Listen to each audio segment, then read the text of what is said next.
Olá, povo abençoado, paz seja convosco. Prosseguindo na nossa meditação diária da Palavra de Deus, hoje nós chegamos no capítulo 15 do livro de Gênesis. Vamos comentar o capítulo todo, então vou lendo e vou explicando, tá bom? Vamos lá? Versículo 1. Depois dessas coisas, o Senhor falou a Abrão numa visão. Não tenha medo, Abrão. Eu sou o seu escudo. Grande será a sua recompensa. Após aquele estresse, daquela batalha do capítulo passado, onde ele recuperou todos os bens lá de Sodoma e passou por toda aquela luta, Deus confortou ele, e animou ele novamente. Versículo 2. Mas Abrão perguntou: ó soberano Senhor, que me darás se continuo sem filhos e o herdeiro do que possuo é Eliezer de Damasco? Versículo 3. E acrescentou: tu não me deste filho algum, um servo da minha casa será o meu herdeiro. Era um costume que tinha naquele tempo. Quando um homem rico não tinha filhos, ele adotava um dos seus criados, aquele mais fiel, e depois, quando ele morria, aquela pessoa herdava tudo dele. Foi isso que Abraão disse para Deus naquele momento. Versículo 4. Então o Senhor deu-lhe a seguinte resposta: seu herdeiro não será esse. Um filho gerado por você mesmo será o seu herdeiro. Então Abraão já estava bem avançado em idade, já tinha cerca de 80 e poucos anos, e a Sara 70 e pouco, e Deus diz isso para ele, que ele ainda ia gerar um filho dele mesmo e da Sara. Versículo 5. Levando-o para fora da tenda, disse-lhe: olhe para o céu e conte as estrelas, se é que pode contá-las. E prosseguiu: assim será a sua descendência.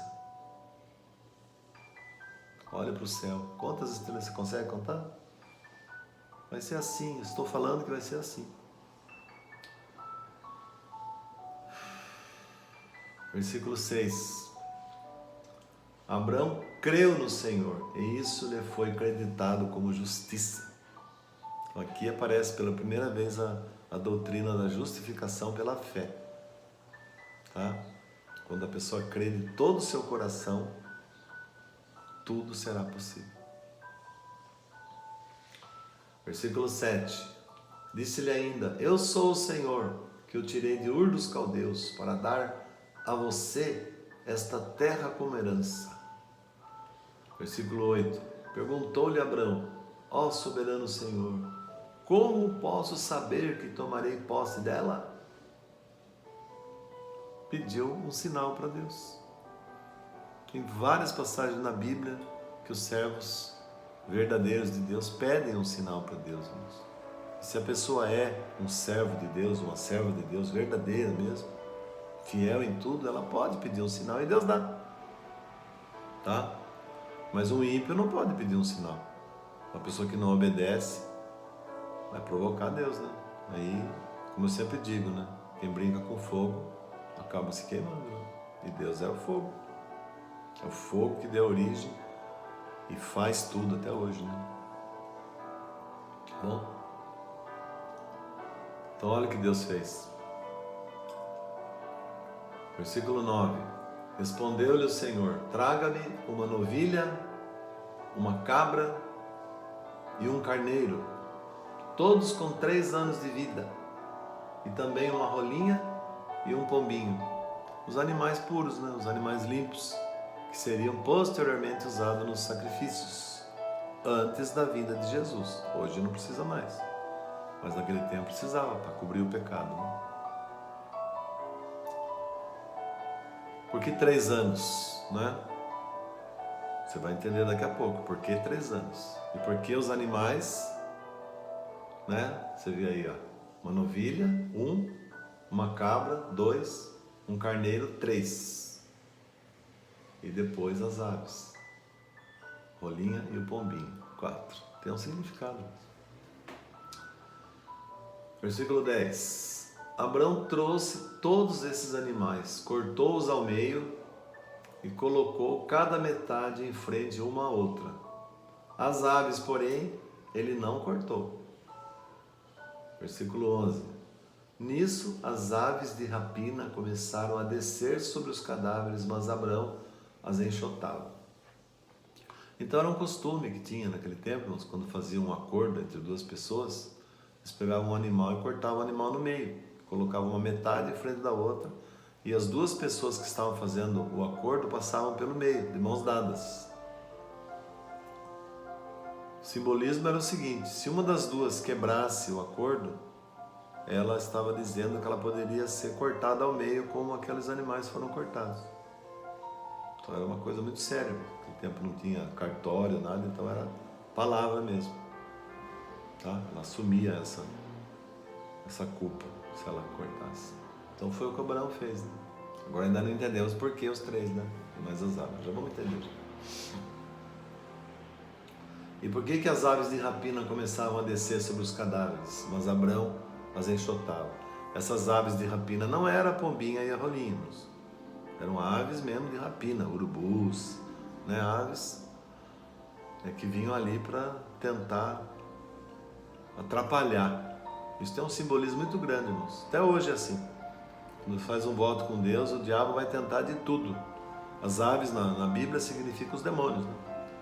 Eles vão tentar atrapalhar, colocando pensamentos na cabeça da gente, né? Sentimentos, dores, problemas, dificuldades. Quando você está quase conseguindo, acontece alguma coisa, parece, entendeu? Mas você tem que enxotar. Você tem que repreender em nome de Jesus. Tá bom? É isso que está falando aqui. Versículo 12. Ao pôr do sol, Abrão foi tomado de sono profundo. E eis que vieram sobre ele trevas densas e apavorantes. Versículo 13. Então o Senhor lhe disse: saiba que os seus descendentes serão estrangeiros numa terra que não lhes pertencerá, onde também serão escravizados e oprimidos por 400 anos. Versículo 14. Mas eu castigarei a nação a quem servirão como escravos, e depois de tudo sairão com muitos bens. Aí está a explicação, irmãos. Tá? Os 3 animais eram cada um para 100 anos que eles iam ficar. E as aves era que na quarta parte dos 400 anos que eles iriam ficar escravos no Egito, eles iriam fugir dali, eles iam voar dali, né? E Deus ainda ia transformar aquela maldição em bênção, porque eles iam sair dali com muitas riquezas, como Deus sempre faz, né? Pois uma grande luta vem uma grande vitória, se a gente passar pela prova, né? E confiar. Versículo 15. Você, porém, irá em paz a seus antepassados e será sepultado em boa velhice, ou seja, isso não vai acontecer enquanto você estiver vivo, é depois da sua morte, porque seria 400 anos depois, né? Cada 100 anos simboliza uma geração. Na verdade a gente sabe que foram 430 anos, né? Mas Deus deu um tempo aproximado, tá? Às vezes a gente atrapalha, né? É para ser um tempo, a gente fica... O povo ficou 40 anos no deserto, era para ficar 15 dias só. Então, às vezes por causa da rebelião do povo, da rebeldia da gente, a gente às vezes atrasa a bênção, mas que ela vem, vem. Versículo 16. Na quarta geração, ou seja, 400 anos depois, os seus descendentes voltarão para cá, porque a maldade dos amorreus ainda não atingiu a medida completa. Quer dizer que Deus dá um tempo, né? Então, quando alguma coisa ruim está acontecendo na vida da gente, Deus está dando um tempo, porque Deus sempre espera um arrependimento daquelas pessoas que estão fazendo mal. Então a medida está enchendo, né? Chega uma hora que ele vê que não tem jeito mesmo, daí ele entra com juízo. Tá? E é o que Deus vai fazer daqui a pouco na nossa nação também. Com esses ímpios aí que estão se aproveitando dessa situação aí. Esse problema todo aí. Vai ver só. Aguarde e verás o que Deus vai fazer. Versículo 17. Depois que o sol se pôs e veio a escuridão, eis que um fogareiro esfumaçante, com uma tocha acesa, passou entre os pedaços dos animais. Entendeu por que Deus fez cair aquele sono no Abrão? Porque as duas partes tinham que passar pela aliança, pelo meio das metades. Mas Deus fez o Abrão ficar bem sonolento, porque ele passou sozinho, ele e Jesus. O fogo é Deus e a tocha, a luz do mundo, é Jesus. Então Deus estava chamando a maldição para ele mesmo. Ou seja, se alguém não cumprir como eles não cumpriram, eu mesmo vou pagar. E Jesus pagou. Esse é o nosso Deus, irmãos. Esse é o nosso Deus.